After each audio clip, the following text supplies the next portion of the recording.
Hey yo, this is the Corner of the Circle. Nice little podcast with me, your host, LS McLean. I'm gonna be honest with you. I'm a nosy person. People are nosy. They want to know stories. They want to know what's going on in other people's lives. And yo, I am absolutely no exception. So sit back, relax, and let's just chill for a little bit. This is the Corner of the Circle. All right, we on this thing. Let's get it. Another episode of Corner of the Circle podcast.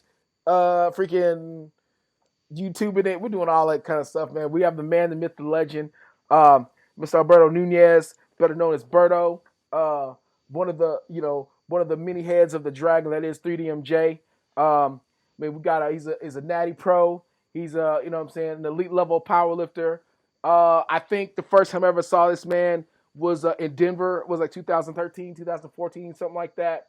I think that was when I met all the hybrid natty lifters that could power lift. I met them all at the same time. This dude sitting, in the warm-up room, literally absolutely zero fat on his body. I've never seen that before in my life. That's the first time I saw a man's abs peeking through his singlet. I didn't even think that was physically possible. And now fast forward 4, 5, 6 years later, man, we got the guy on the podcast. That's what's up. Ladies and gentlemen, welcome Alberto NUNEZ. Thanks for being on. Thanks for being on. Hey, appreciate you for having me on, man. And man, that seemed like it was just yesterday, but Dude. but it's crazy. So many things came out of that meet, like Bro. so many things. Right? I'm talking lifelong friendships, man. Like, it was weird because it's weird looking back because I was talking to one of my boys about like meeting everybody. I mean, dude, I didn't know that any of that even exists. I just thought that there were just powerlifters and that was it. I didn't know that there was the only thing I knew about bodybuilding, I knew there was natural bodybuilding, but the only natural bodybuilding I really knew was like the IFBB type, they're kind of natty but not really natty. Yeah. Like I didn't really know like there was an actual natural side of bodybuilding, and then like I didn't know that honestly, and this guy's on the truth because it's weird because years later, I've heard it, but I've heard it from multiple sources. I didn't even know the human body was able to do, like what I saw your body doing at that particular point in time. I mean, and I do realize like you were weeks out, I guess weeks done with the show, but the fact that your body, I'm sure you're probably reverse dieting and all that stuff, getting ready for the meet or whatever. But I to this day, I've never seen a lifter, like that lean, that shredded, and actually go and perform. And I guess I found out later you kind of died a little bit, but just in comparison to what your strength was prior. But like I just, I thought that was one of the most insane, feats of athleticism and just discipline that I see like with my own two eyes. And meeting Ryan and Ben, and of course that was like I think the first time I competed against Lane.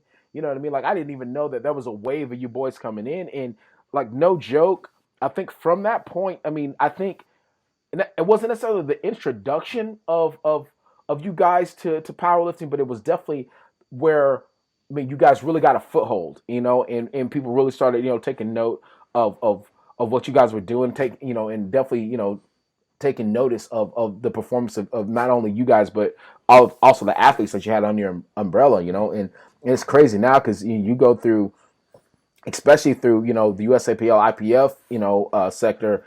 3DMJ is it's synonymous with high level athleticism, high level discipline athletes. So it's just kind of cool to see like where you guys were and where you guys are now, man. Like how's that been? Like it's just the evolution of everything. Like just since I met you guys. Yeah, that was the first I think nationals that I think gave people FOMO. Yeah. It's like I think people saw that and they're like, oh wow, it's like I'm kind of dabbling into the powerlifting thing, but I want to be there next year. Right. And so it hasn't just been us, but thankfully like the sport. I think that was probably because obviously it's going to be around like way longer than us, and to say that hey, in some way we didn't coordinate the thing, but like we all got together in my current state, actually Denver. Yeah. In Colorado. Like, we had this big party, and from there like everything changed, and including our stuff too. It's like life has definitely gone better. Yeah. It's Yeah, like you're right. Like it weird thing was, like you really nailed it on the head. It was like that was the first, that was the first meet that I had gone to that I actually kicked it with everybody. It was like the Hmm. first meet that I'm like, you know what, man? Like instead of us going out and doing our own thing, let's just stay in and kick it with everybody. Um, we got to meet a lot of people. I think that was the first time I met Eric and all those guys. Um, like went out a little bit. You know what I mean? I just got it was a chance I think for everybody to kind of get together and kind of introduce themselves. Some reintroduce themselves. In it was I think that was around the time of really I mean, it's not necessarily a changing of the guard, but it almost felt like it was a point of like the changing of the guard in terms of where the direction of powerlifting was heading. Because I mean, at that point, it was right as Equip was still king, and Raw was kind of making its way up.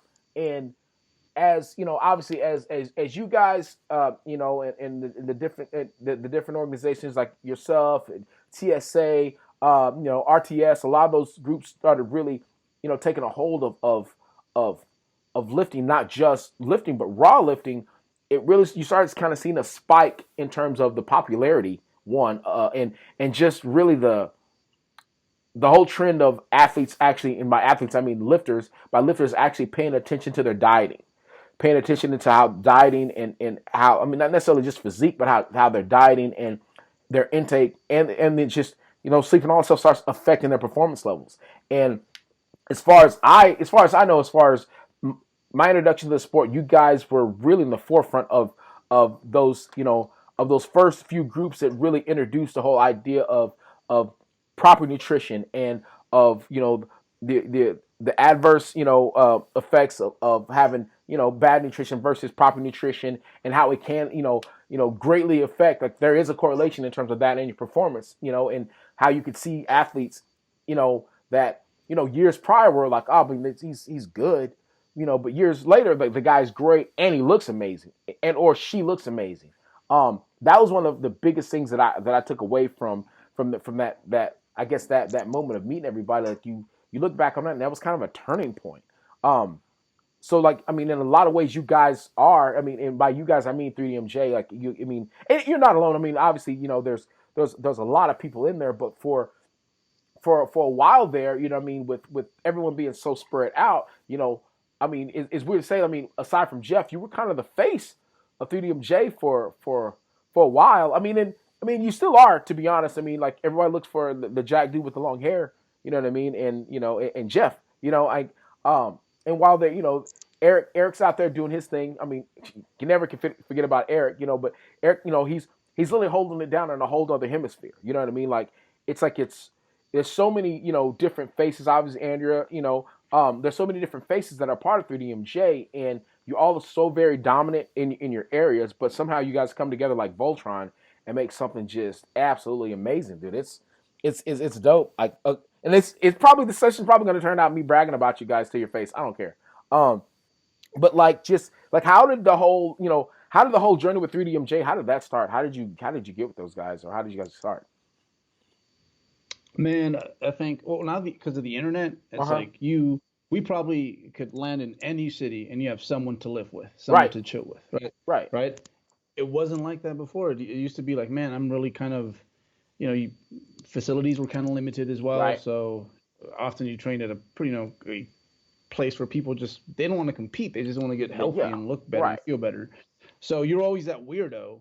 And the way it kind of went from there, it's like there was some avenues like through the internet where you could meet other people with similar interests, because community is such a big part. It's such Yeah. a like I take it for granted, and sometimes I'm like, man, this is just too much. I just want to go have an arm day alone or something, Yep. like it gets to that point. Yep. But like man, bro, go back and think about when you were the only weirdo doing this Oh thing yeah. you're doing, Oh yeah. and that's where we started. And like we started to kind of just recruit. It's like, hey, you like this, we same wavelength. Let's get some lifts in here and there. So it started very organic, just like Right. meeting up like once a month, twice a month, and then before we knew it, we're like, man, hey, let's help some people out, because I don't know about you, man, but I kind of feel like I was the experimental like generation, Oh yeah. like Like with the guinea Oh, pigs, like oh, dude, we went through so much stuff so these kids could man. have it this way. It's the crazy thing that people don't understand is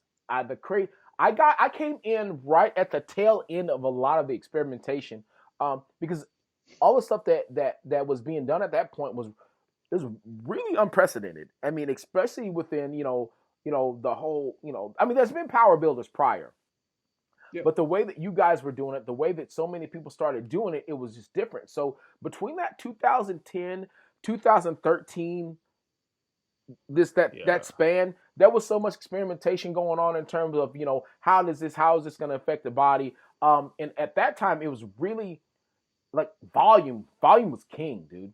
Yep. And Yep. Yep.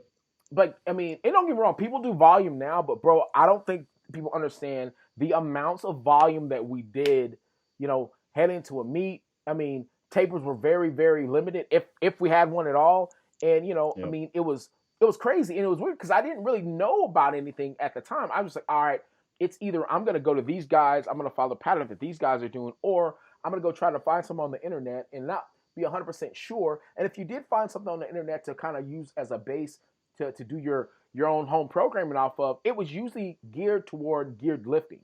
So Yep. Yep. so it was just like, what I mean, everything was, I mean, to be honest, in terms of the raw kids, there was really not a spot for raw kids to really go in the beginning, just because there wasn't a lot of information about it. So really, like with your guy, with you guys, with Lane, with a lot of these guys that were at the forefront of really the programming and really the nutrition, and really, just trying to knock doors down, in terms of the raw lifter and the conscious lifter and the lifter that's trying to be a power builder, or the lifter that's like, what, I can go into physique in my off season. None of that had been done before in the raw lifting world. So I mean, it was crazy that you'd say experimental, because that's really what it was. We were just straight guinea pigs, you know what I mean, and just hoping like, I just know that if I mess up, I guess I'll just rest for a couple of weeks, like, and try to start all over, because that's what I was doing. I was making programs Oh, and the for truth is, for every five things you tried, like maybe one of them would work, and then maybe, okay, you're like, okay, I got this one, yeah, and then yeah, and and then then you go go back right to back to, yeah, man. Like I remember, like I knew that I needed to collect data. And at the time, I didn't have a clique. I didn't have anybody to train with. I was in the middle of Texas by myself. I didn't, and at that time, like the that's guys that insane. helped me get started, you know what I mean? Like I was training with them, but then, I got to a point where I'm stronger than these guys. So all the stuff that they were giving me and the programs they were giving me, like, well, it can't necessarily help me, because, once they hit that point, they would throw in their equipment and they would start lifting, equip. So I'm like, all right, well, hell, what do I do?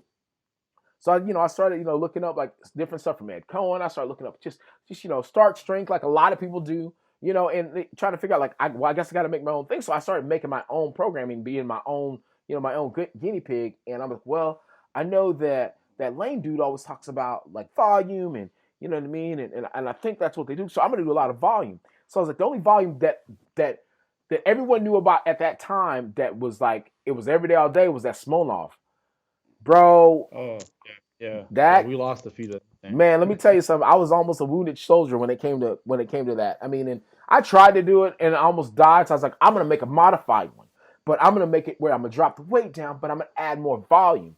And so I ran my dude. I mean, and I know I'm not the only one. A lot of us ran ourselves into brick walls for years and years, trying to figure it out. And like you said, man, you might hit 1 out of 5, and you remember that 5, but then at some point your body adapts to that. So you're like, shit, I got to start all over. So it's just it's weird, because like, they always say, dude, the kids these days will never do. They'll never know what that's Mm. like to run through it, because I mean that's what we were doing.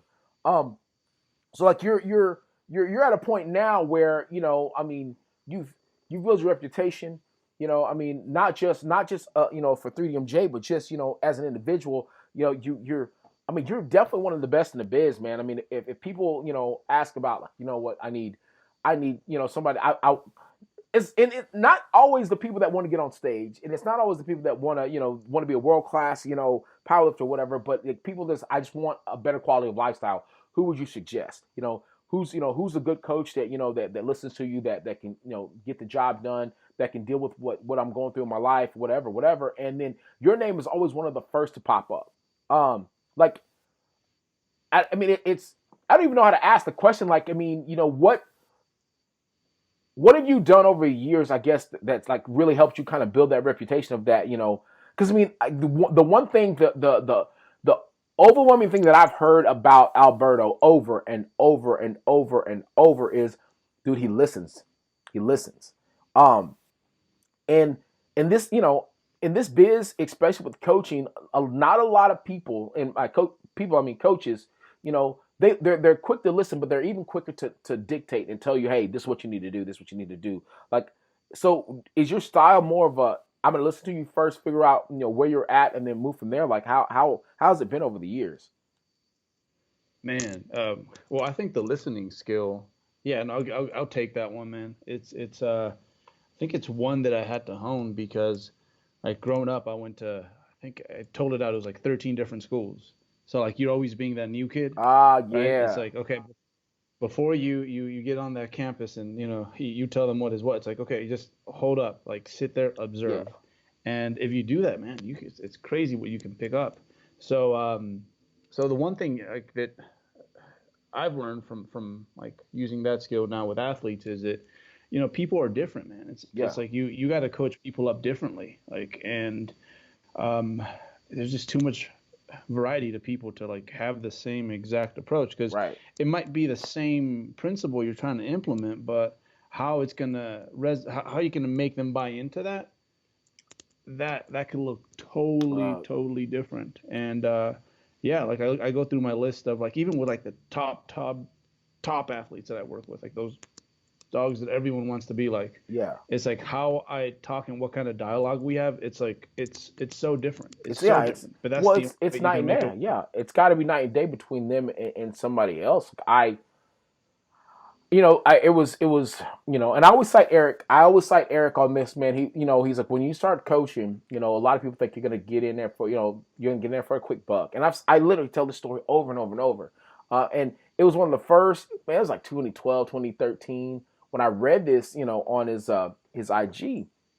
So people Mhm. think it's just a quick buck that you're just gonna go in there, you make some easy money, and it's not. If you're doing your job the way you need to be doing it, it's a full time gig. You're gonna spend more than 8 hours, a day working, on your people and making sure they're on point. Even if you have a good system, um, and it took me a little bit, I drug my feet. I didn't really want to coach. I got enough people asking. I'm like, all right, man, I'll give it a shot. But that was the one thing that that I figured, damn, I need to listen a lot more. And like not only listen more, but I have to be like so much better in terms of not necessarily, just giving somebody something different, but giving them quality variety, in comparison to what I'm giving someone else. Meaning I have to listen that much better. And on top of that, try to find out what works for them. Because I honestly thought that, you know, one of the biggest misconceptions that I thought strength was linear, bro. I really did. I just like, Mhm. oh, you know Yep. what? It's Yeah. good. It's gonna be, I mean, they're gonna have some off days because they're tight, but they're gonna keep getting stronger. Um, day by day they'll definitely get stronger, even if it's by point whatever. And until a guy that's squatting 700 goes a full year barely putting up 600 pounds. Like, wait, what? What's going on? I had no clue, and it's hard not to obviously it's hard not to take it personal. It's hard not to feel like you're not doing your job as a coach. And it's hard, even harder admitting like, you know what, I do not have the solution to help you get stronger. And all the Mhm. publications that I've read, it doesn't help. And I'm gonna have to actually reach out for help. You know what I mean? And to admit, not necessarily admit to a client that you don't know what you're doing, but to like, hey man, I don't have the solution for this. That was, you know, that was for me the hardest thing is like just those three things, like admitting that I didn't have the answer, listening more, and being able to provide with better quality in terms of the service that I was giving. Um, like so, it always and the thing is, people don't necessarily talk a lot about coaching. They'll tell, oh, he's good, he's great, he's great, but that's one thing that that's a huge skill that I don't think people understand, and I know that I work on it all the time. Is honing the skill of listening, especially in this day and age when everyone feels like they have so much to say, um, and being able to filter. That's I'm not very good at being able to filter through, like, I'll hear what you have to say and I'll listen intently, but sometimes for me, I get lost in what they're trying to say. I mean, because at the end of the day, with all of this lifting, with all of fitness, and with them trying to basically it's all entrenched in fun and better in your quality of life. People are so passionate about it, and it's such a personal thing. And I try not to I try not to let it kind of go over my head, but sometimes I get so wrapped up in what they're saying. A lot of it's I get wrapped up in the emotion rather than the logic. How are you able to separate it? I mean, because like I said, for me, it's a hard thing to do, at least for me. Like being able to separate, because I mean, especially when like say they're in their last 3 or 4 weeks, you know what I mean? They're getting ready to if they're doing a cut, obviously they're hungry. If they're getting ready to go on stage, they're depleted as hell. Like, I mean, does your level of concentration and listening, does that change, or is it about the consistency? Like how is, again, I'm asking questions because I want to know. I'm trying to learn. Man, to be honest, I'd say that, especially when people get into that emotion, they'll say, well, first of all, I think as a coach, it's like, it's your job to a certain extent. Like, you got to care about your person, but how you show that is by having like ice water going through them veins. I mean, two emotional people trying to figure something out, it's not going to end well, right? So you're supposed to, stay on your center, hear them out. Sometimes not everything they tell you is even like helpful or like helping the situation in any way. Yeah. But there's always a few like things here and there that you can pick on that you can apply. But the biggest thing is sometimes they just want to be heard, man, because like going back to, obviously like in our own respected sports, like, man, we always got someone there. There's always someone that's going to want to hear about like bench press day they went off, like it didn't go according to plan for you, and if I feel like I'm seeing things, I can email this picture to like 4 or 5 different people, and there's someone there. But for a lot of these folks, like they're all they got. It's like they got their kids, they got their spot, and no one wants to hear these things. So like you are important in that, hey, I can just let this out, tell you how much it's frustrating me right now, and sometimes that's like literally all they need to just get back on their system, Yeah, they just got to get it out. Like I hear lately, it's kind of been my thing with a lot of my college kids. I always just forget and I have to remind myself that this, everyone's built differently. But I noticed, I mean, it's not like kids these days or anything like that, but it's just one of those things like, we just all came up different. You know what I mean? Like we, if you're, 32, 33 plus, you came up so differently than the kids, now. Like your college experience is way different. You know what I mean? And, I mean, I'm not saying we suffered more or anything like that, but I just feel like, we went through just a little bit more than the kids have to go through now. And I mean, and for good reason. You know what I mean? There's enough advances in society and advances in technology and advances in, quality of life for people that you shouldn't have to do the same stuff that the people before you had to do. But I've noticed that, they take on a lot, and not necessarily in terms of the workload, but just mentally and emotionally. They take on so much more than I think we did. And they let a lot of stuff sticks. It just sticks with them. And so that's been one of the things with my college. I have like a little college sector. My college sector has, no joke, it's increased by 48% just over the last, quarter. And so seeing this increase in young people, I guess, coming through the doors, that's one of the things that I've noticed is it's not necessarily the programming, the numbers that they care about. Is they have a story to tell. They have something on their chest they want to get off, or what, my deadlift's not moving the way I want to, but dude, I have 5 tests, and I swear to God that professor's trying to fail me. Oh, word? Oh, well, let's talk about it a little bit, and just being able to like, yo, well, what's going on, and that. You could possibly open it up a can of worms, or you could be on that computer for a full hour and a half. But it's just a lot of it's guidance, a lot of it's just lending an ear, man. I mean, and I forget sometimes that people just sometimes, like you said, they just want to be heard. Hey, think of your best coach, the best coaches you ever had, dude. Right? Like that was usually part of the deal, right? Yeah. Like they weren't just coaching you, they were doing other things. Yeah, too, man. right? They were like they even if they didn't. I mean, I don't think it's possible for them not to care.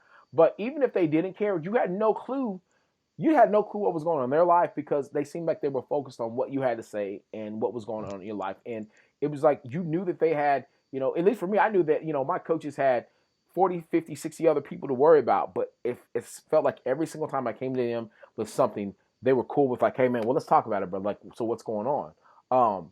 And so I try to mimic a lot of that, emulate a lot of the good stuff that I've seen in my coaches, and even with you guys, it's cool because I'll sometimes like I'll have an athlete that you guys do their nutrition, and they come to me for like, hey, you just help me with the meat and potatoes. All right, cool, I got you. And a lot of times like, oh man, I was talking to Berto the other day, and he was saying this and that. I'm like, that actually, that's way super smart. Yeah, I like that. And it's been cool to be able to kind of take from so many different people because I talk about it all the time. I feel like I've been one of the luckier people in the game because I did start so late with all of this, but I was able to make up a lot of ground because I am surrounded by guys like yourself and guys like like Jeff and then Andrea, like she's right down the road. And I mean, I've been surrounded by some really good people in there, highly intelligent people with very it just their EQ is just as high as their IQ. And I feel like that's a very, very huge component, in this coaching game is you have to really be able to tap into people emotionally. And I think, that's one of the cool things, hearing about you a lot from, I mean, it doesn't matter if they're USPA, USAPL, if they're IPF, IPL, if they're just on stage, doesn't matter. That's one of the things that it's repeated over and over along with that you listen very well is that, man, it's just, he gets it. And for somebody to say that their coach gets it, that's one of the biggest compliments I think you can receive as a coach. Like, dude, you get it. And you're battle tested, dude. That's, I feel like that gives you, as with a lot of coaches, not only are you educated and you're well versed in your discipline, but you're also battle tested. And I mean, that's kind of one of the coolest things, man. Because I remember when all you guys came down, you guys were in Austin, a couple trips ago, and at that point in time, Jeff was getting ready to do his thing, and I think you were throwing around the idea of going back and getting back on stage, and I had asked Brandon like, do you think Berto's ever gonna get back on stage? Man, it'd be dope to see him get back on stage. That'd be real cool. And then like I think I don't know, like a month later, like yeah, you start prep. I'm like, yo, you serious? Like the difference is because again, this is something I want to know because I mean, Eric jokes around with me a couple times like, hey, you should try it. I'm never gonna do it. But like, what's been the difference? I mean, what is the difference? Some of the differences between saying prep for a show versus prep for a meet. Man, well, before I get to the show stuff, I think the powerlifting preps. Like one thing I learned from them is like bodybuilders think they're overtrained sometimes. Like but it's hard to explain to someone that like sometimes it's like no, dude. There's days where it's like my femur hurts, man. Yes. Like I can't tell you what, but it's like I can feel the whole bone. Like, yeah. The pain tells me what it feels like, and just grabbing the cold ass barbell and like squatting that is like something else. And that's like proven to be very worthy when it comes to like when I work with powerlifters. Like I haven't done a meet prep in years, but it's like I know more or less where they're at, what they're likely feeling, like what their concerns might be at this point in their prep, and that helps a lot. So like even like with I think one thing that helps with the powerlifters is like he's a bodybuilder, but like he's dabbled in this at least, and he respects the game. So exactly. So super important, I feel. With bodybuilding is different, man. It's like I'd say it's not even like honestly the training is sometimes as much as like it can get hard. It's probably the one time in your day where you kind of feel normal. Yeah. It's like a practice that never ends. So you're done with your favorite part of your day, which was harder than usual. But then it's like, man, now like I guess the real hard stuff. Like I know how to lift weights. I know how to work really hard in the weight room. But it's like, okay, I need to stay on top of my responsibilities. Okay, it's like, man, I think a Snickers bar would make me like feel really good right now, but it's not in the budget. it's all these things that just don't stop gnawing at you. And especially living in a first world country, it's like we're so lucky and fortunate to have like all this convenience. Right. To have that taken away for a minute and like understand what actual like, and this is like a modified version of hunger because you're on a high protein diet, you got a gym membership, Yeah. you know, you got a sweater, like, all that stuff. Yeah. But like, it gives you a taste of what it's like to not have what you want for an extended period of time. And I think that's super valuable because anytime you've gone through something like that in life where you had to put away things Right. for the sake of, you know, Right. this big return later, you always come out a way better person. So like that's probably my favorite part about bodybuilding is just like it doesn't end for a while, it doesn't stop, but then you get a big lump sum at the end, and that's always worth it. Like, but the thing that I was, oh man, I mean, you know, between being around you guys here recently, just, you know, being around Sam and following his journey, you know, I mean, he's been killing it. Like, the thing that, you know, it's hard for me, and I think, you know, I think that was one of the things that I talked with Eric about, was I would love the opportunity to get on stage, and I think I could make it through the prep and all that stuff, but the thing I don't think that I could, you know, even when I was talking to Ryan about it, I don't know that I could go through all of that, making the sacrifice that one has to make, and getting on stage, putting, you know, the best package I hope that I could put out there, and have a judge rip me apart, bro. Mm-hmm. And I've you know, the more I followed it, you know, the more friends I've made in the game. I've watched it. I'm like, dude, this guy looks amazing. This girl looks absolutely diced, and they're getting ripped apart by these judges. I'm like, yo, that's the part I just don't get, you know. And I know that, you know, because I'm not in the game, I'll never get it. But that's one of the things that I'm like, man, how, dude, that would tear me apart, dude. I don't think. If, you know, if I didn't make it like to, you know, through call outs or I would be in the back crying. I know that I would. Like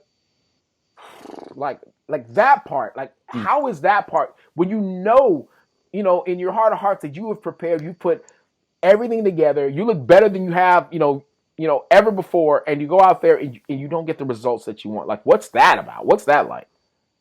See, I this is like the difference. It's like, so like every other sport, it's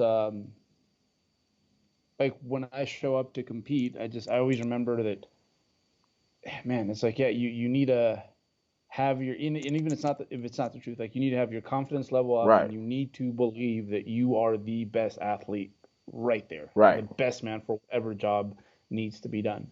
I just don't get that. I don't go there competitively with bodybuilding.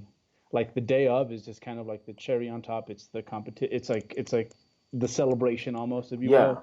But it's just not the same. It's not, because, man, like in other sports, like you could even be underprepared, but like you were just at the right place at the right time, you know, pulled a Larry Brown or something like that, and you know, you run it back twice, and hey, you're the hero. With bodybuilding, it's not necessarily like that, but I think what helps me get through it is like you got to be your harshest critic, and then also your biggest hype man. Right. So like everything, like when I go back through a prep that like I'm like not happy with, is never anything to do with comp, but more so it's like, man, shot myself in the foot here, totally didn't handle that right. And it's just a list of things that are very personal and internal. So the game day competition, yeah, it kind of does matter, and it's nice to be congratulated, but I've won shows and I'm like, man, I better get out of here with this trophy before they want it back. And I've also where it's like, for real, is that dude? Yeah. But, you know, yeah, man. This past year, like, I went with Sam to the Yorton, and I was just like, dude, this is unreal, man. Like, that was my first like real show that I had a chance to go to, and I was like, well, what's a good show? It's like, dude, the Yorton. The Yorton's one you want to go to. It's big time. You want to go to that. So I was like, oh yeah, we'll check it out. So I fly to DC and get there, and I'm just like, yo, this is unreal. Like, and I mean, it's crazy because to know that the human body can do something like that, you know what I mean? To know, each one of these people have their own individual story as to how they got to the particular place they're at. and they look amazing, man. I and like I thought Sam looked amazing, and Sam didn't get, in my opinion, he didn't get the credit that I felt that he deserved.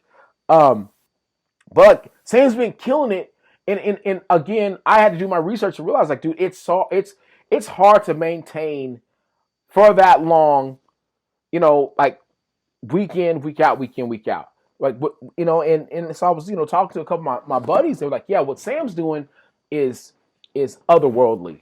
To be able to do that, to be able to maintain that type of discipline, like you might want to get maybe 2, maybe 3 shows.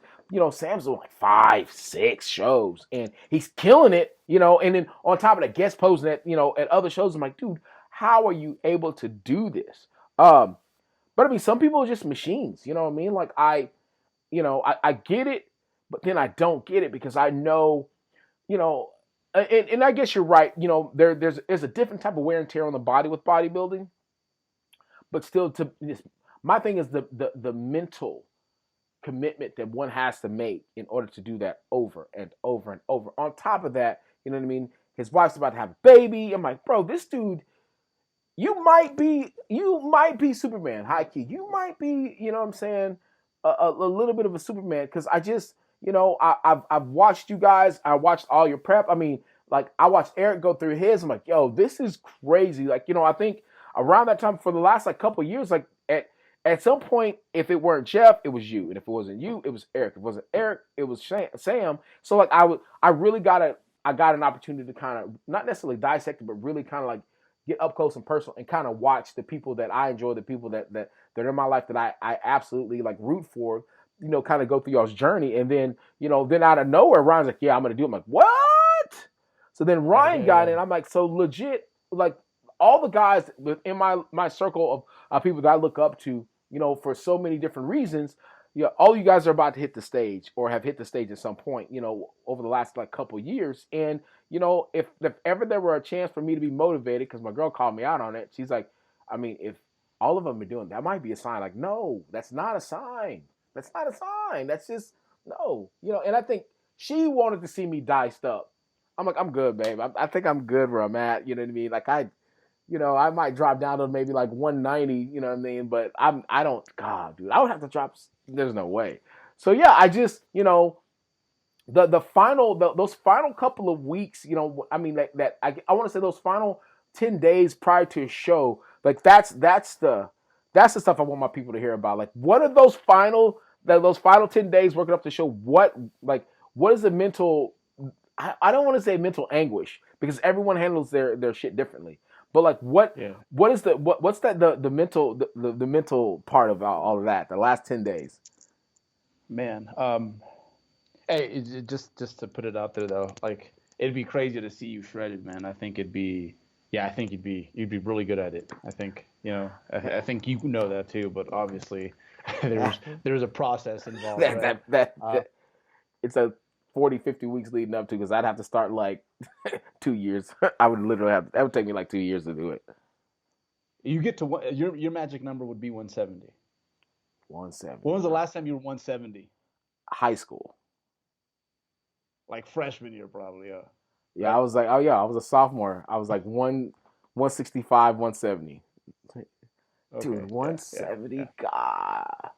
Yeah, man, I'm good. Appreciate it. No. Like, yeah. No, when I'm lean, it's like I'm walking to my car, like, and it's late at night, and I'm like, man, I'm 160 pounds. I literally feel unsafe. Like I don't even. Yeah, man. Like my dad did bodybuilding. He goes, yeah, baby, if you get up, like you definitely gonna have to be at least at the very most you'll be 185. I'm like, 185.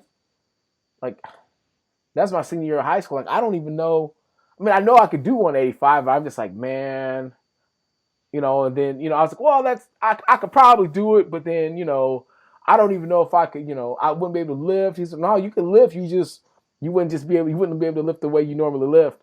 And that's the part that would make you mad. It's not even because you would like, being shredded. You'll love that part. He goes, but you won't like the part of you going to the gym and being like, yo, I cannot, bench 500 pounds. He's like, I think that would kill you. You would literally cry yourself to death if you couldn't bench 500 pounds. Like, I don't know, we'll see.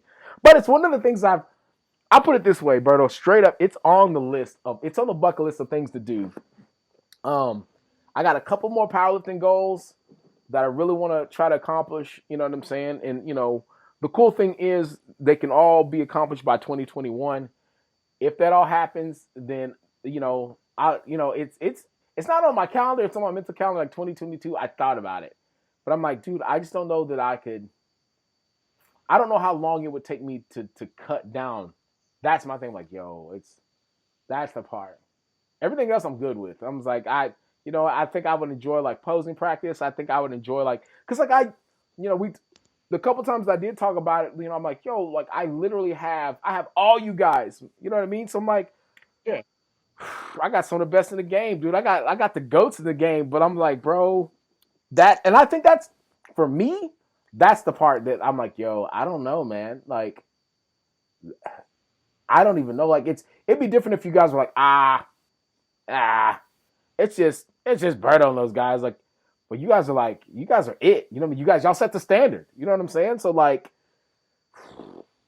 yeah, that's where you I'm. be so taken care of, Nah, right? man, Right. dude. It's like talk about squad, right? You'd have, yeah, it's all there. But no, you're right. So that's the hardest part, man. Is Yeah, like the man. letting go Yeah, of stuff that means a lot to you or that yeah, you enjoy. I guess that's the spiritual part of it. It's like, yeah, for you to be like, man, here I am bench pressing 275 for like sets of 7, like what is that, right? yeah, Right. man. Like, Um, and it's like everyone has their own thing that other things that they have to let go.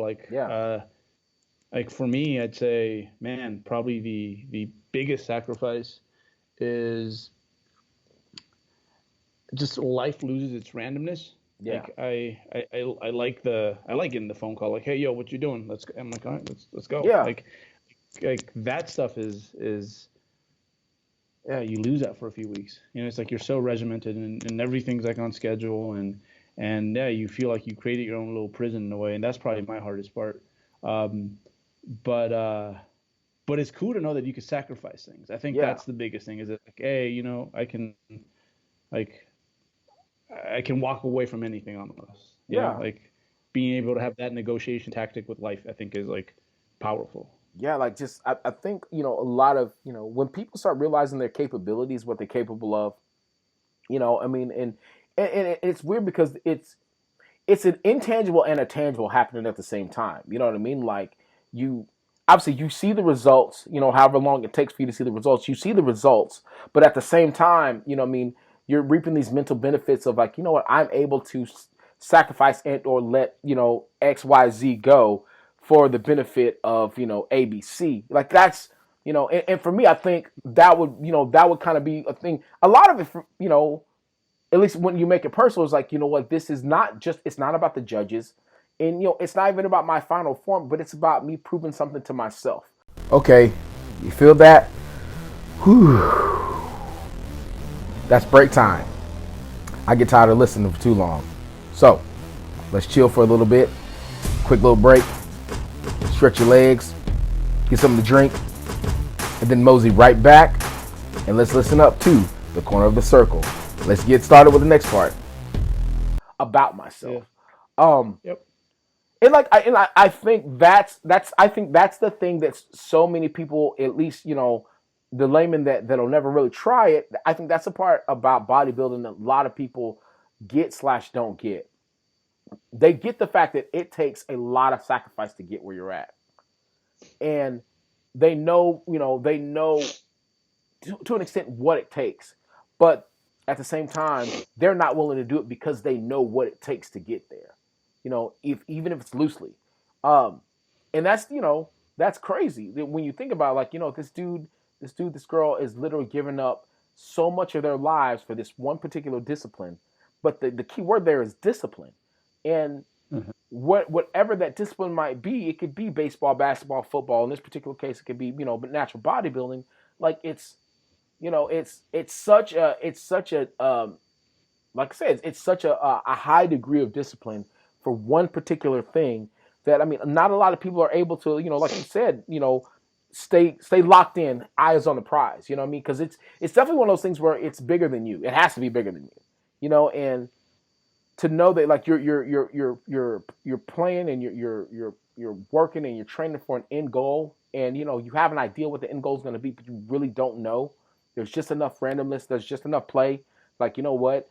If I eat this, or if I don't eat this, I could end up, I could be just a little more shredded on this. Or if I choose not to eat this, I might not retain as much water. Or if I choose to eat this, I might look just full enough that this might be what the judges want. Like, it's, man, dude, when I realized how many variables came into it, I'm like, yo, this actually might be something that I would like to do. But then at the same time, this might not be something that I would want to do because, dude, if I ate the wrong thing and I did the wrong thing, didn't do enough cardio, and I think, when you said earlier, like, you kind of put yourself under this microscope and you become your best critic and your worst critic and your best hype man. Like, I think that's what would be where I made my biggest downfall, would be that I would be so critical of myself, and because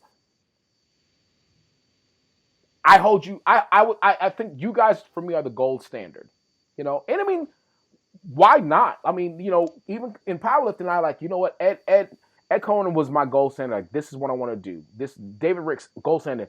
I want to be on this level. I want to be an IPF Hall of Fame, level lifter. What do I need to do to get there? And so with you guys, it's like, you guys are all legends, and you're literally living legends in the game. Like, dude, I watch, no joke, dude, there's sometimes, and I'm willing to admit this as a grown man, there's sometimes I will literally get on Jeff's IG and I will just go through every video. Like, God, how does he do it? How does he do it? And then I'll let it chill for a minute, and I go back and I go through every one of his videos. I'm just like, dude, if I could do this, you know what I mean? Like, it's just, you know what I mean? Like, it's astounding. You know what I mean? And I'm like, all right, well, cool. I'm gonna calm down for a little bit. And then, like, I'll like, oh, well, dude, if I could have the vascularity that Berto brings to the table, like, I don't even, dude, that's one of the most impressive things that I've ever seen in my lifetime. You know what I mean? And I've been in the animal booth right next to Frank McGrath, and like, damn, that dude's vascular. That's crazy. You know what I mean? And then, fast forward, a couple months later, I'm like, yo, this dude, bro, what the, are you serious? Like, I've never seen that before. You know what I mean? And I think being able to be, and again, like I said, I'm lucky. You know what I mean? I guess lucky / unlucky because I'm around people like yourself, around people like Jeff, around people like Ryan, I'm around people like freaking Sam, and like these dudes are a different breed. You know what I mean? Like, you're great athletes. You're super disciplined. You have amazing conditioning, but at the same time, you're also all freaking outliers. You know what I mean? Like, what's the odds of? I mean, and again, I guess birds of a feather do flock together. But what are the odds that all of these outliers just happen to be in this this group? It's, I don't know, man. So it's just, so yeah. While part of me really wants to, so you gotta understand that's the conflict that I have. Like, while it would be awesome to get on stage, it would be awesome to chase a little of 175. That would be awesome to chase that just to see what my body would do. But also, I'm like, dude, if I don't look like that, if I can't pose like that, if I can't bring that to the table, I couldn't.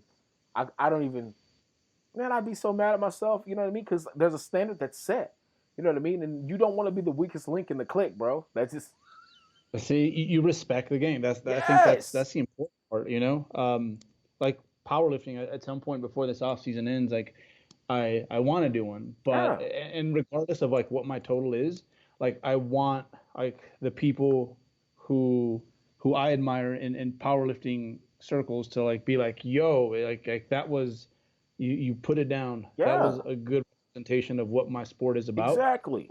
So, and that's pressure, man. It seems like it wouldn't be, but it's like, to me, that's way better than like, oh, did I break this walk score? Yeah. Did I not? It's like, okay, are like my peers on this side, are they like, hey, you did it right, dude? And that's, and I think a lot of people, I mean, because I think it's like that with anything that, if in all the different disciplines, if you're like, oh, you know what, that guy, okay, he may not be competing for a world title or whatever, but he just put together one of the finest performances I've ever seen. Like, and you recognize when somebody's putting together a performance. Yeah. You know what I mean? Like, I mean, because somehow, some way, you figure out, like, all right, so what's his 1 RM?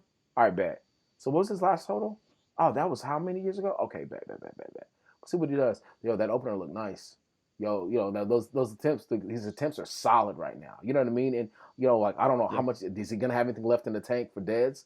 You know what I mean? Like, dude, he's 7 for 7 right now, bro. Like, it's like little things like that, and you watch, especially when they're your friends. You watch them like just put together this awesome body of work.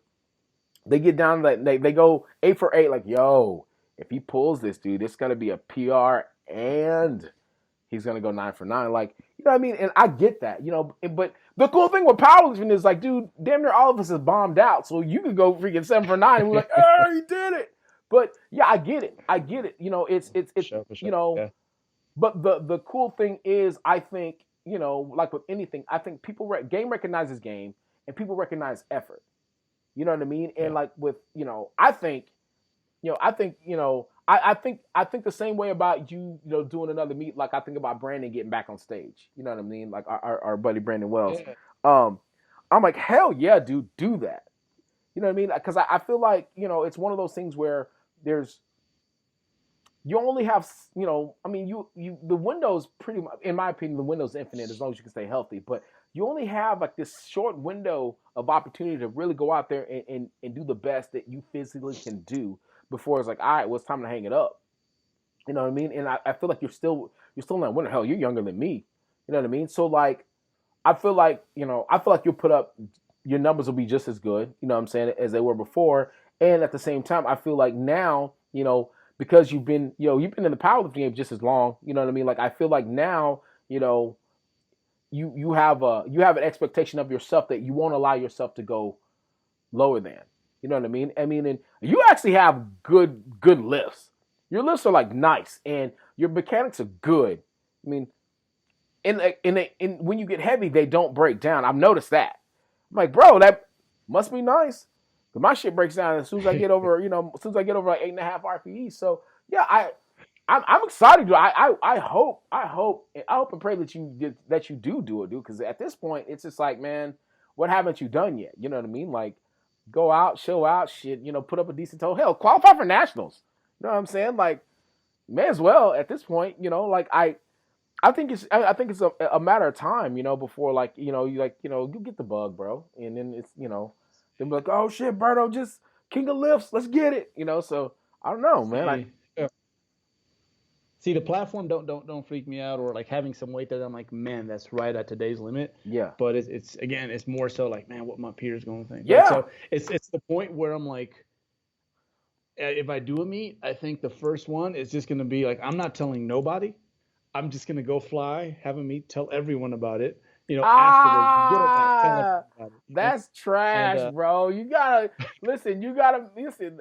I'm telling you, I mean, it's cool to do a meet, but it's all about that locker room mentality, man. If you're like, yo, I'm gonna go do this meet. I mean, and I get it. I mean, your process is your process. Because I guarantee I would probably do something like that. Like if I were to get on stage, like, yo, let me go to this small, like no one knows me, and be like, yo, guys, I went to this whatever meet, and I mean this show, and I did okay. You know what I mean? Like, I got called out at least. You know, like that would probably be something that I would do. So yeah, I can't even be mad at you because see, I would I would go just like 0 dark 30 on IG. People wouldn't even know what was going on. Like, yo, I'm just gonna suspend my stuff for like 3 or 4 months. I'll be back. Let me see, let me just see where I'm at, get a decent base. But I mean, I can respect that. I can respect that because at the end of the day, man, you know, part of putting out a product is making sure you put out a product you're proud of. You know what I mean? And if you get to a point where you're proud of your product, like I bet I'm gonna let everybody know, like, oh, by the way, I went to this meet and I killed it.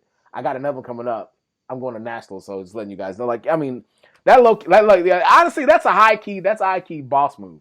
So I can't even be mad at that. I'm gonna ask you this though, because I have hella questions, but is there a point? Has there been a point in lifting so far that like that like, yo, this almost broke me? Like, is there something that that's like, yo, this may be the hardest thing I've ever done, like in my athletic career? yeah. So it was my first prep where things were like finally I got a coach, man. That was the thing. I needed a coach. Mm-hmm. I had always lifted weights, but never tracked calories. So Lane Norton was actually my coach. Yeah. Like this was back in 2008. Yeah. And I was maybe like 5 pounds away from like looking right. So I was very close. I was pretty lean at this point. And yeah, I remember I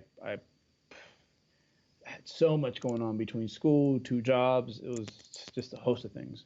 And so I ended up hurting myself deadlifting on a day that I really shouldn't have. And man, I just remember getting home, sitting down, getting on my computer, and then trying to get up, and I'm like, oh shoot, like I can't get up, and it took me a good like 5 minutes, no kidding, just to like roll like onto the floor so I could sleep there.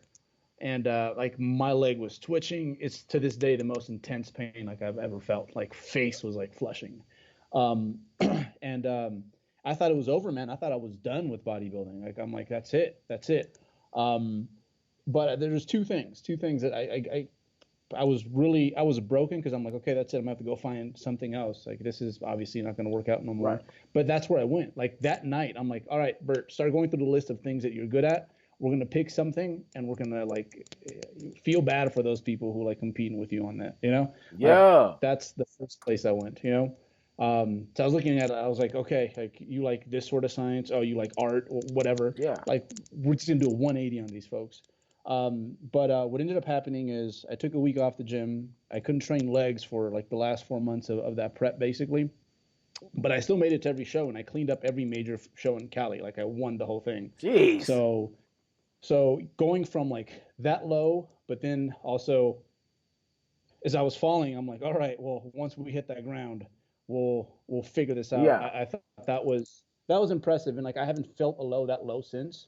But it's good to know that, man, like Armageddon fucking happens. It's like, hey, there's a part of you that it's like, all right, let's do this. We'll figure this out. You're We'll survivor. die at least, yeah. Hell yeah. Like dude, that's fire. That's dope. That's super dope. Oh hell yeah, that's fire. Like so like you're at a point now where it's just, like you've hit as close to rock bottom as you can hit. You know what I'm saying? And it's like that's something that a lot of coaches aren't really able to. I mean, that's testimony, man. And so when you have an athlete that that may hit that point, like, man, this is that, man, everything's going wrong. Hey, man, by the way, let me tell you about my life. Let me tell you about what's going on. What's happened with me. Like how did you get into bodybuilding? I didn't even ask you this question. Like, how did you even get into it? Shoot, man. So like my dad always did it. Like my dad was like raw, man. Like he just like in hindsight, I'm like, man, he looked pretty bad. But me and my dad never had like the best of relationships. Yeah. You know how it is. It's like if your dad does it, I don't want to do that. Yeah. I'm gonna go opposite. So I was doing every other sport, but and I wouldn't lift weights. Like it's like when it was time to lift weights, like I'm out. Just like that's how it was like that. But then like one of my boys, like he's one of my best friends at the time. He's like, man, I want to start lifting weights. I think in hindsight, he didn't feel too comfortable going by himself. Right. Like 16, I was 16 as well. Accompanied him, and like literally, it was like the first time I ever really lifted weights. And I'm like, it felt so right in like every way. And like, I think I went like for like 3 straight months, like after that. And summer was over, and I came back like looking a little different. And, obviously when you're 16, it's like that kind of stuff matters, right? Oh yeah. So it started there, and then eventually, like all other sports were done with, and it's like, all right, well, you got to pick something. Hey, you like this weightlifting thing, and now you don't have to make gains, lose it when the season starts, make gains, lose it because it was always that game. I got my first full year of training in, and I was like, all right, I'm ready to compete, and that was basically it. But I didn't want to lift weights, man. I never thought I'd be doing this. Like, to be honest. Yeah, like it's weird looking back on all of it, on all that, man. Like I had a podcast yesterday. We were talking to Austin about like, if you would have told me 5 years ago, hell, if you would have told me 2 years ago that like this would be what I do, you know what I mean, getting people stronger, helping people get healthier, and this is how I keep the food on my plate. This is how I keep the clothes on my back. This is how I keep my lights on. Like I probably would have laughed at you. And then, if you would have told me, oh, by the way, you're also going to be competing at a world-class level, you know what I mean, because you're going to be lifting weights. Bro, as much as I loathed weights. I loathed them. Like, when it was time, like, for off-season to roll around, I would go to the bathroom. I'd tell the story a lot. I would go to the bathroom, sit in the stall, close the door. I would pull my feet up to my chest and just sit on the toilet. Like, yo, if they don't see my feet, they can't find me. I didn't care about the repercussions. I didn't care. I just did not want to lift weights. I tested. The only reason I would ever test with the other guys is because I knew I was faster and stronger than everybody. So I was like, I don't have to lift weights, man. I'm stronger than these dudes anyway. Um, but like I don't, it's crazy. Like like fast forwarding it from early 2000s to now. So I'm like, man, dude, I cannot see my. It's hard for me to imagine my day without a type of barbell in my hand, without moving some form of gravity around a little bit. It just does not feel. It doesn't feel correct. Um, and it's I think it's even weirder for me to imagine my life without people of that are like minded. You know what I mean? Like Yeah.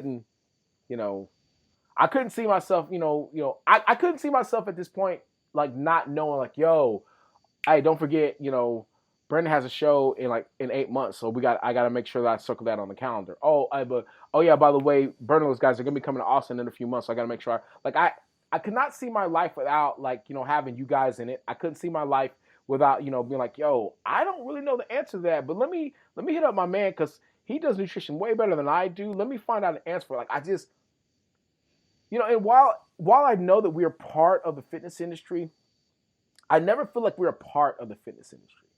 Yeah. You know what I'm Yeah. saying? Like Exactly. I think we've managed to carve out, you know what I mean? And by we I mean you guys have managed to carve out a part of the culture slash subculture and really almost make it like it almost feels like it's an untouched part of the fitness industry in that, you know what, people come and go, but it's a group out there that won't allow all the crap to infiltrate the peace. You know what I mean? And like you guys have managed to protect the peace, like 3DMJ and just how you guys operate. It's you would think that a lot more organizations would try to operate this way, but they don't. Um, and while I know not every day is like sunshine and rainbows, like you guys listen to one another. You know what I mean? And you have impact hundreds, thousands of lives, man. And you've consistently done it for years and years, and you've built something that's amazing. Um, and being a part of that, man, and watching it grow and being one of like the OGs and all that stuff, man. I can't even imagine how that must feel. Looking back on like so when we started this thing it was this, and fast forward to present day we're here, and we're doing this like how's that been just over the years watching the progression of not only natural bodybuilding but also just the progression of 3DMJ as a company? Like how's that been? I mean, because I know you've been such an intricate part of it. Hey man, like you said, no, I think the biggest thing is just the people that, like, just by default you end up. I mean, the energy you put out, well, that's kind of what you end up attracting at Right. the end, right? Yeah. And man, I go back to like what I was on pace for at a certain point, and Yeah. like where I'm at now. And like no offense to the people I grew up with, because I got very lucky, man. I just found something that I excelled at that I didn't mind putting in the work Yeah. with. Um, and it saved me. But I peek that way sometimes. I'm like, man, like that is what it is, but it's totally different from what's going on right now, Yeah, and man. I'm like super thankful for that. And Ooh. I guess it kind of goes back to like this question where like that's what I want people to get from this weightlifting thing. Like, Yeah. it's like athletics are more than just athletics. It's like Yeah. if you do it right, it's like, man, it can take your life and like, plop it up in a hill somewhere, Ooh. and it's like things are better. So Yes. that's always been the goal, man, is like to have people use this like vehicle is not just a fight against gravity and cravings, but also um, yeah, get you prepared for life, I guess, in many ways, because a lot of us don't get that chance. We don't get to really build up those skills until something like this presents Right. itself. So That's that's dope, dude. that's that's the mission statement at the end, man. Yeah, dude, that's fire, man. Like, so, all right, so we're gonna switch gears a little bit before I get you out of here, bro. Like, I know you don't lift weights all the time. You know what I'm saying? I mean, I know you do. Like, so, what do you do aside from just, I can't even say aside from just because this is such a huge part of our lives. You know what I mean? It's like this is just who I am. This is who we are. But I mean, I know, I mean, you so much other stuff. You know what I mean? Like what's your go to when you're not doing the do when you're not throwing around the weights and when you're not, doing programming and all that good stuff, like what's your day like? What do you do? Man, I feel that this is how strong I feel about lifting weights. It's like I think it's one of those things that like in some way like everyone should strength train, you Mm-hmm. know, because I kind of hold it up there with like reading, Yeah, like so like if you lift weights and you read, it's like man, you developing yourself inside and out exactly. basically.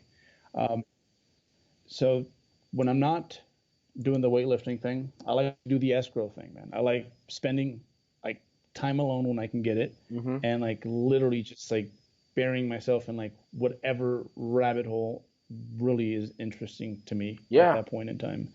Um, and the more escrow you thing. learn That's about the world awesome, you live in, the more you learn about dude. I'm yourself. You know, telling on you. the I'm side, right? telling you.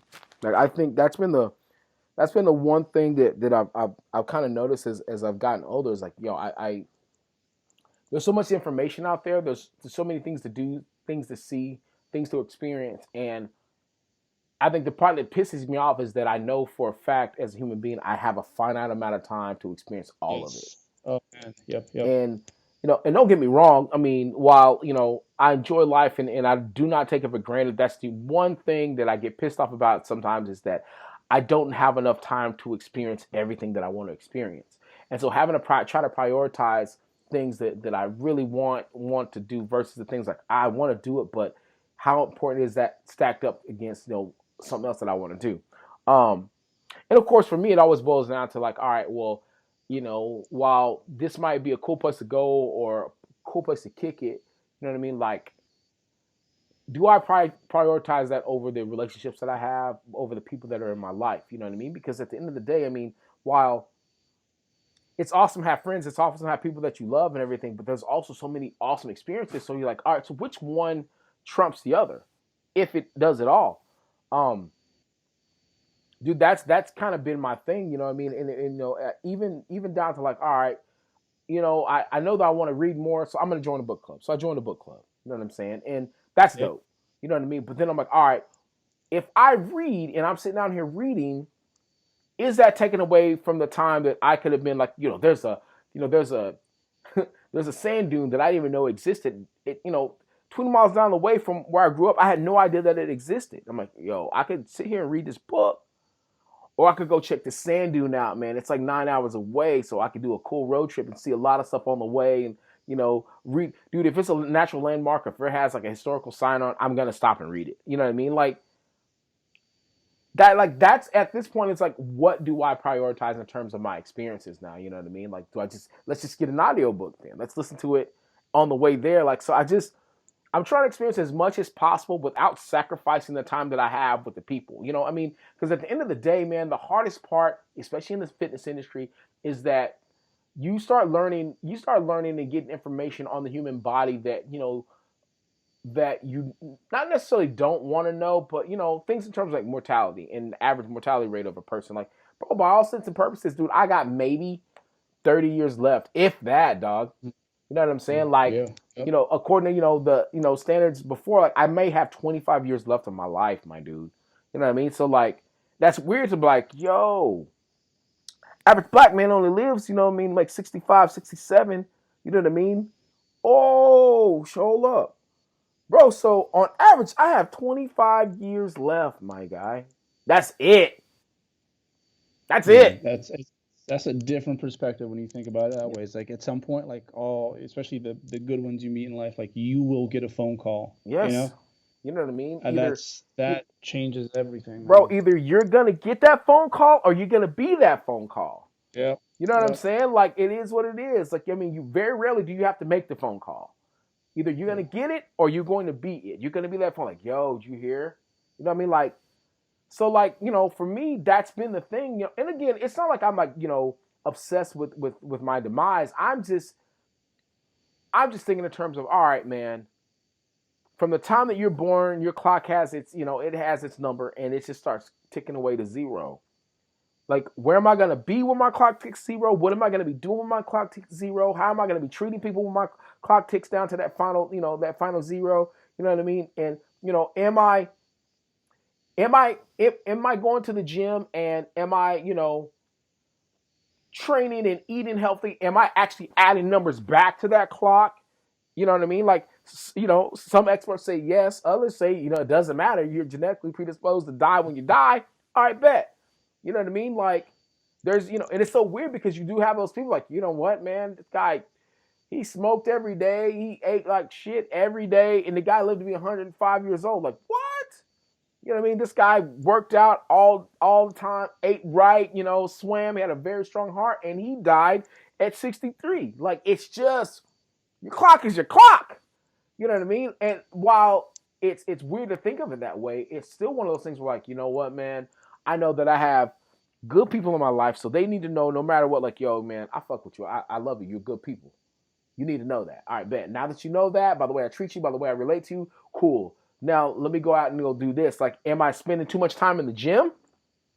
The time I could be spending with the people I love, you know what I mean? Like, should I be grinding in the gym or should I be spending that time with them? You know what I mean? But if they truly love me, do I even pull that card? Like, yo, if you love me, that's where I like to be. You know what I'm saying? Because I pull that. Yeah. I just, there's so many questions that one asks, but at the end of the day, it's about, like, what are you comfortable with within your life, to continue living the way you live and being happy. Because at the end of the day, man, we just all want to be happy. Like, whatever that happiness may be. Like, so if it is rabbit hole, and dude, I used to be the king of it, man. But then, like, yo, like, but you know how it is. You'll get on the subject. Like, I mean, I think I was reading over radiation, and like I was reading about radiation and how, like, and I made the mistake of going to like this abandoned missile silo, and I noticed, like, when you go down, they always cut at a right angle. They always cut at a 90-degree angle. The stairs. I'm like, wait, what? And like, I was like, yeah, because radiation, radiation can't turn. Radiation only goes. So each time that you go down the steps in a 90-degree angle in these missile silos, it's because of radiation. I had no clue. So I'm like, wait, is that true? Let me get online and look. And then I just started reading up on all these different forms of radiation. And next thing you know, I'm like, reading about the atom bomb. Like, you know what? Then I started, like, next thing I know, I'm on Albert Einstein. Then I found out people didn't like Albert Einstein. I'm like, how do you not like Albert Einstein? And the next thing you know, dude, I'm like, you know what? Dude, people hated on Stephen Hawking. What? They didn't like Stephen Hawking? Nah, man, but this is Stephen Hawking we're talking about. And the next thing I know, this is no joke, bro. I have 2 pieces of paper, and I'm doing a pros and cons, a straight-up SWOT analysis of Stephen Hawking and Albert Einstein. And it all started from me going to this freaking missile silo. And this is back when I was like 16, 17. It was just a random thought in my head. I remember the guy talking about it. And I'm like, dude, where did this time go? And I look at my clock, and it's like freaking 5 in the morning. I'm like, yo, I don't know where I've been in the last, but it's just like, sometimes you got to do it, man. Sometimes you just got to disappear for a little bit. But, like, if you ask me anything about a missile silo, I can tell you. You know what I mean? If you ask me, like, about Stephen Hawking, I could probably tell you. Like, but I while it's fun, that's the one time that I have to myself, like, you know what, dude? When you were saying, I was like, yo, I get that, because I do that. I do that a lot. Like, you just, you're educating yourself, and you're just, I think at the end of the day, I think on my tombstone it's gonna read like the king of useless information, because I got a ton of it. Oh, yeah. Oh, yeah. No, absolutely. It's, man. Yeah. No, it's so many things to do, man, in so little time, and that's the only thing that, like, keeps me sane with that concept is, like, at the end of the day, did you maximize today? And sometimes, man, it is 3 hours in the gym, but you go back, you take inventory of all the little things that came up, and it's like, oh, did I do that right? Was that the right decision? Man. And like, did I get a W for the day? Yeah, and not to question yourself necessarily, but maybe if you are fortunate enough to wake up tomorrow, it's like, let's do a little better. Yeah, man. Let's try to get another W today. I mean, we may have taken a small L. Let's try to get a win today somehow. I just try to win the day. At the end of the day, I try to win the day, whatever that might be. Last couple questions, dude. I'm out of your hair, bro. So, I mean, again, so you talked about just we've literally talked about damn near everything. But, like, I mean, are there some things that you want to do that you haven't had a chance to do yet? Give me Give me 3 things that you haven't done that you would like to do. Maybe give me 3 bucket lists if you have a bucket list. You know what I mean? Um, and then I'll give you the next question after that. But yeah, give me 3 things that are on your bucket list or some things that you wanted to do that you've had yet to do. Okay. Want to bungee jump just because I hate heights. I'd do it once, at least drive there, and think about it. Ah, you got to They do it, got man. this crazy tower in China, man. It's like it's the longest drop, Yeah. and like literally, it's like the guy's coming down, and you're like, okay, it's gonna pull back now. It's like, no, okay, it's gonna pull back now, no, and it just keeps going, Oh, and you think it's gonna pull back like 8 different times, but it keeps falling, it keeps falling. It's like a $4,000 jump, crazy, huh? But but it's insane. It's insane. Probably not that one. That's a little too advanced for my taste. But I think that or skydiving would be just once, yeah. and then go see get therapy. But um, the other one would probably be, um, and this just involves like travel everywhere. Like is one thing to travel and like I don't get how people can travel and like just chill at a resort. It's like, man, I could have just gone to like Florida, Mm-hmm. stayed at the Holiday Inn. It's the exact same thing. Exactly. Like when I travel, it's like I like to know someone there that can Yep. like get me down to ground level and like just get my hands dirty with the Yeah, locals. dude. It's like Let's we're in get some alley where local. we shouldn't be. Yes, let's Yeah, get local. yeah. Quick, fast, in a hurry. Quick, fast, in a hurry. That's there's just so many places that I kind of want to visit, but I want to do it that way where like, hey, like I want to not do the touristy stuff. I want to just kind of pretend I live here for like a week. Oh yeah. Oh yeah. That's always man. There's so many places in this. God, dude. That's man. That's I mean, and I think we're fortunate because we're in a position that we could. You know what I'm saying? Like, Yeah, yeah. you know, my dad tells me all the time, like, man, you can do it. You may as well. You know what I mean? Like, you don't have a 9 to 5. You don't call anybody boss. You're your own boss. I'm like, you're right, man. And that's the only problem. High key, the only promise I ever made my dad in all the times we've ever had our talks, because we talked all the time. Um, he laughs at me to this day. He's like, man, you don't. That's the only promise you ever kept to me. But he used to tell me all the time, like, you got to promise me that you will not make a living with your back, but you'll make it with your brain. Like that, man. Yeah, yeah. I don't know about all that, bro. Like, I don't, you know what I mean? Like, oh, you asking a lot of me, And I mean, I was always a smart kid, but I just never really applied myself. I was like, all right, we'll see about it. And I mean, out the gate, dude, I just, he goes, you don't, if you don't have to make a living with your back, don't you ever do it. I'm like, all right, cool. You know what I mean? And so I did, man. Like, I did a couple jobs. Like, man, I shovel shit and all kind of stuff, man. And I got to the point, I'm like, dude, this is not for me, dude. This is not. And it's crazy because you're out with the workers, and the workers are like, yo, you're too young to be doing this. Wow, well, this is a summer job. Make sure it stays a summer job. Wow. Yeah. All right. And fast forward to today, dude, it's like, yeah, you're right.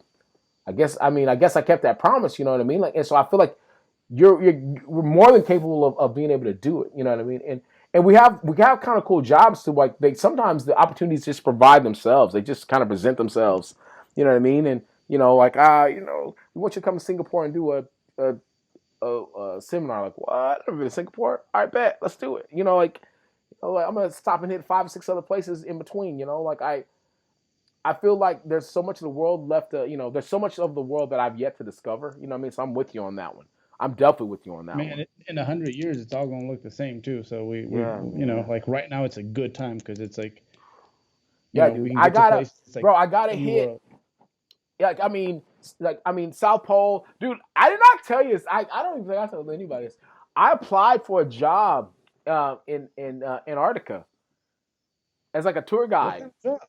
As a tour guide. Yes, I applied for a job in Antarctica and filled everything out, but you have to be an Australian citizen. So Okay. yeah, dude, I applied for it like a couple months ago. I was like, dude, I'm gonna do it. I'm gonna do it. You know what I mean? Like during the winter season, the winter season's like 3 months. I mean, like it paid something stupid fat. You know what I mean? And I have the degrees for it. I'm like, yeah, I'm gonna go get paid, do Antarctica, say that I did it for like 3 to 6 months, and come home and be super paid. I can still do all the stuff with my clients. You know what I mean? Like, I'll take a little sabbatical, you know what I'm saying, from from Texas State and from lifting for a little bit and just go enjoy being in the South Pole, kicking it with the Penguins. But yeah, you have to be an Australian citizen. That's the one part, the fine print that I didn't read. Um, but yeah, man, Oh, that would have. dude, that's what I mean. So like, obviously I want to see South, like the South Pole. Never seen that. I've been close to the North Pole, but I never really been there. Like I want to see everywhere that's icy because it's not gonna be here in 10. You know what I mean? Like, Yep. Like I gotta see the Great Barrier Reef because one more time before it's a wrap. Like it's just there's a lot of stuff that's just being destroyed, man. I mean, and it's crazy because we're not past the point that the stuff can be salvaged. The Earth's not too far gone that we couldn't salvage it. It's just that greed is king right now, man. And so I have a map of things that I would like to hit. All right, final thing, man. My bad. My final thing on your bucket list. Give me the final one. Shoot. I'd say I'd probably like to see an extension of myself at some point. So probably have kids at some point. Say word. Yeah, man. It could be like in hindsight, I'm like, I'm glad that it's something that I'm thinking about now because I mean, 10 years ago, I think I would have been a shitty dad. So like the older you get, the more you're like, okay, I think I got it now. Yeah, man. I think older dudes just make better pops. Yeah, dude. I was telling I told my dad, he's like, man, when you gonna do it? I was like, Daddy, I think it's actually time now, man. Like, you know what I mean? Like, at the beginning, you're right. 10 years ago, I knew that I wasn't ready. I've had a couple opportunities, but I just like, man, I just know that I'm not ready. And at that point, I was like, bro, I cannot, I don't think that I was mentally able or ready to try to shelter my kid from the world. By that, I mean, I don't know that I was ready to raise another life in order to be mentally responsible and mentally capable enough to, like, whatever goes out there does not necessarily affect what goes on here. You're your own person. I didn't have the experience, number one, and I didn't think I was equipped to do anything of that nature.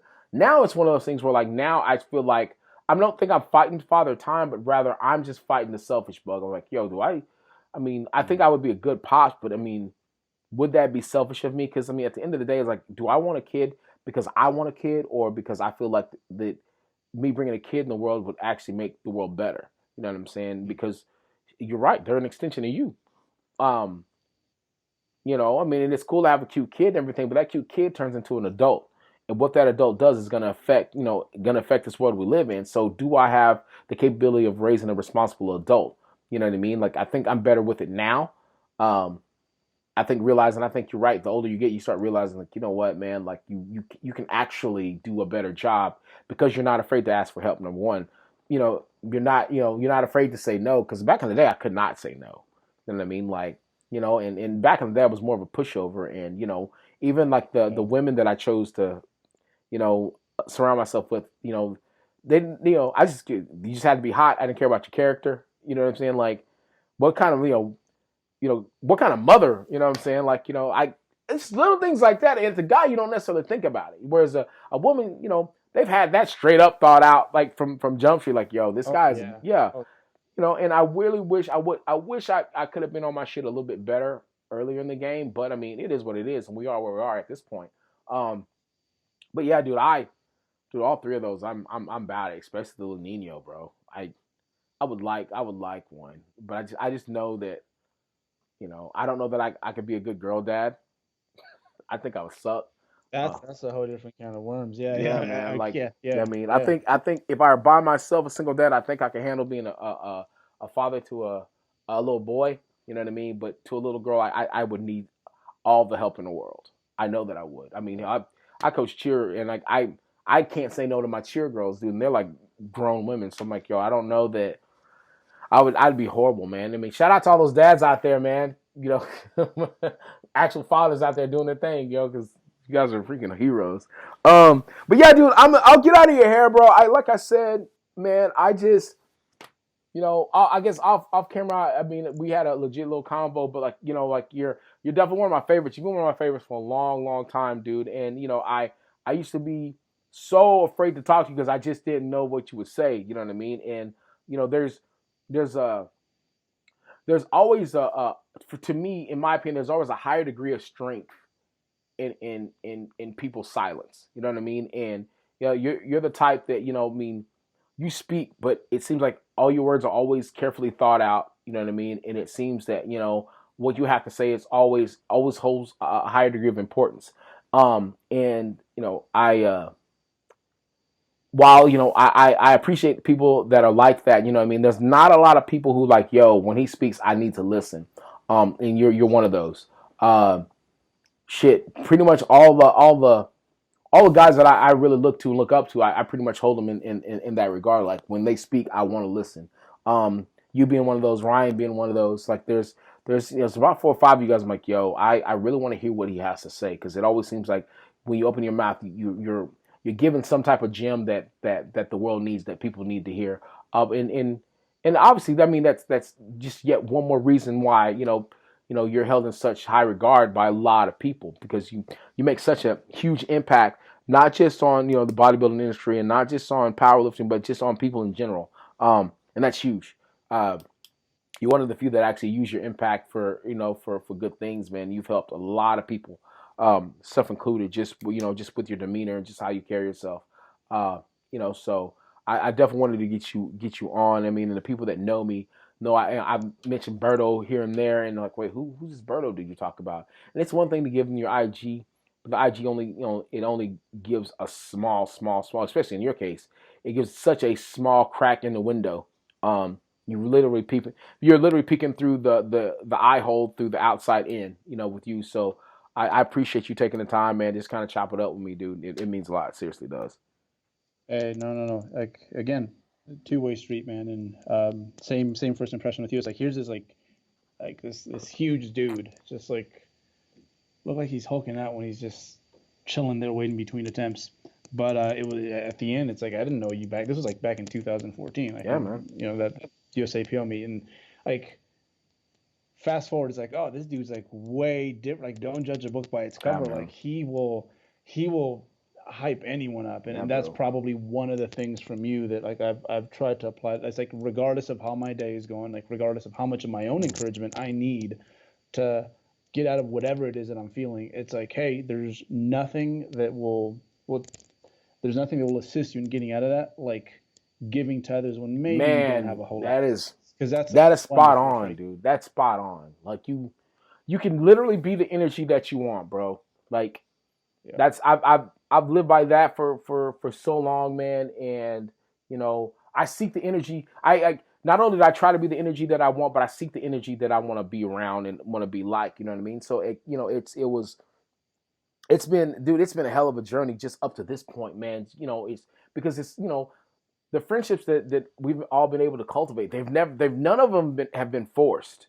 You know what I mean? And somehow our paths cross. And you're right, man. I don't think people really understand. Like when we say, like, dude, we got lucky. Dude, we got lucky.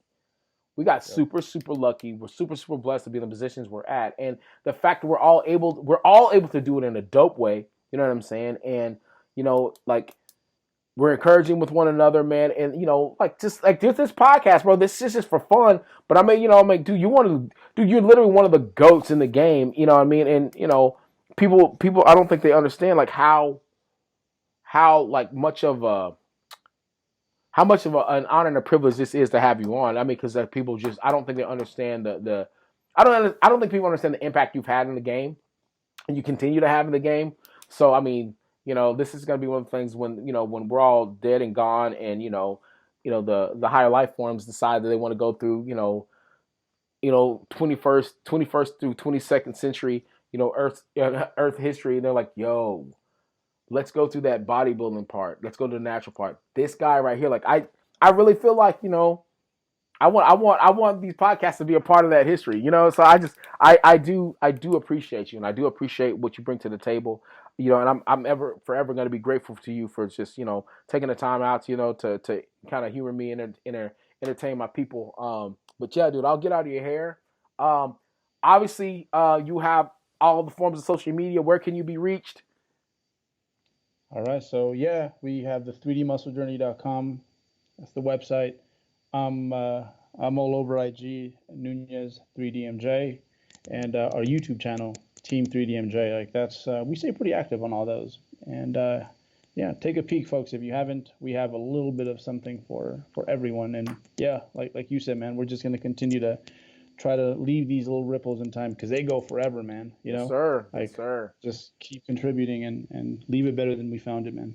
I appreciate that. Thank you so much, Berto, man. You have a good day. We will talk to you soon, brother.